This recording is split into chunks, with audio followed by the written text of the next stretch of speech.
Kedatangan Mutiara bersama Kenzo ke kantor Pak Bobi menjadi salah satu titik balik paling penting dalam alur cerita. Sejak awal, suasana sudah menegangkan.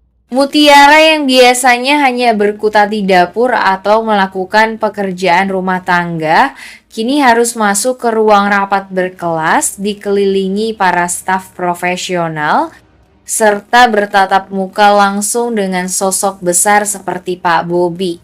Perbedaan dunia yang begitu kontras itu membuat penonton merasakan bagaimana berat langkah Mutiara saat masuk ke ruangan itu. Kenzo yang selalu setia di sampingnya mencoba menenangkan dengan sikap percaya diri. Ia tahu bahwa peran Mutiara sangat vital kali ini. Bagaimanapun juga, Pak Bobi pernah berhutang budi pada gadis itu. Maka tidak ada orang lain yang lebih tepat untuk berbicara daripada Mutiara sendiri. Ketika akhirnya pertemuan berlangsung, Pak Bobi menyambut dengan senyum hangat, berbeda dengan sikap dingin yang biasanya ia tunjukkan pada calon mitra bisnis.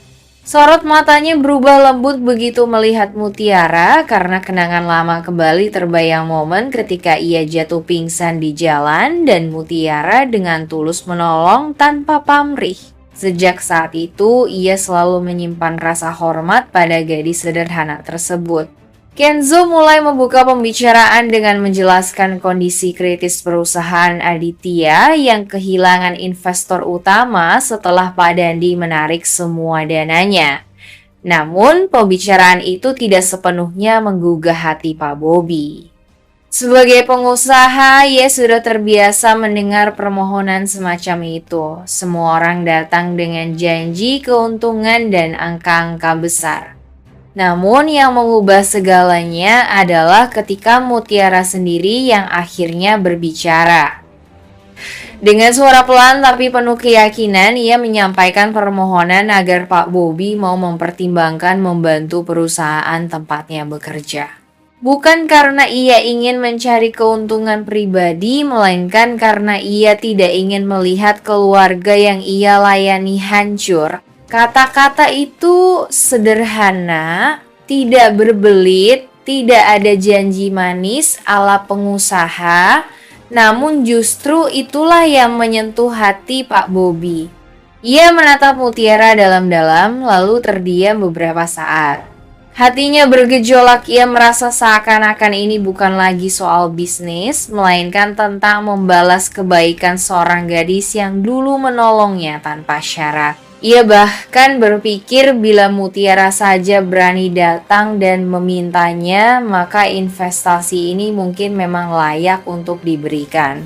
Kenzo memperhatikan dengan kagum bagaimana Mutiara bisa membuat seorang investor besar goyah hanya dengan ketulusan. Di saat yang sama, penonton pun dibuat terharu karena melihat posisi Mutiara yang sebelumnya selalu dianggap rendah, kini justru menjadi penentu masa depan perusahaan sebesar milik Aditya. Namun di balik potensi kemenangan itu, bayangan konflik baru sudah jelas. Jika Pak Bobi menerima tawaran ini, maka Rianti dan Aditya secara tidak langsung berutang budi pada Mutiara. Hal ini tentu sangat menusuk harga diri Rianti yang selama ini memandang rendah Mutiara.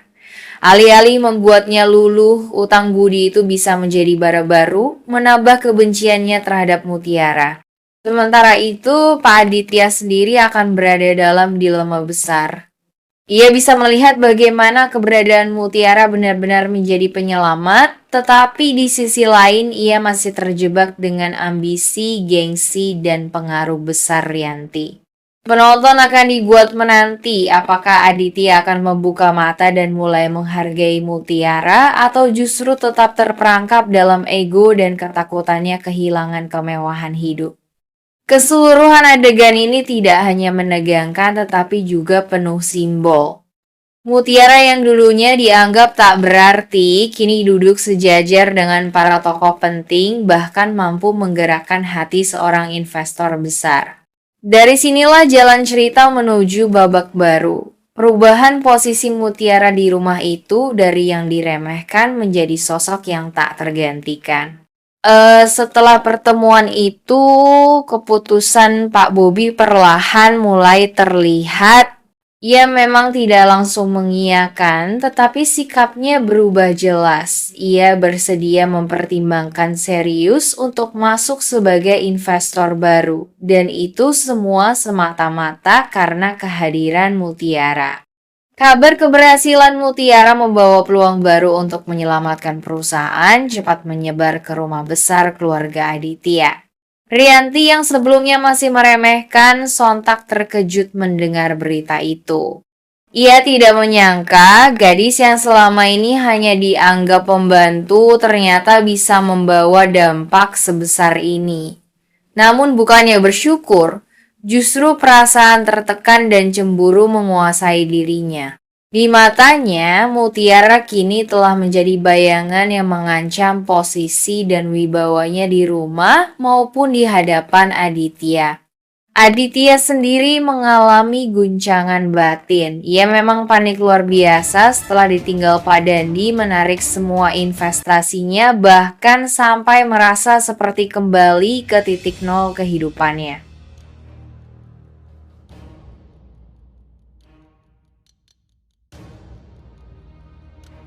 Hanya penyelamat ekonomi keluarga Aditya, tetapi juga kunci yang akan mengubah nasib semua orang di dalam rumah itu, baik Aditya, Rianti, Kenzo, maupun Sandra.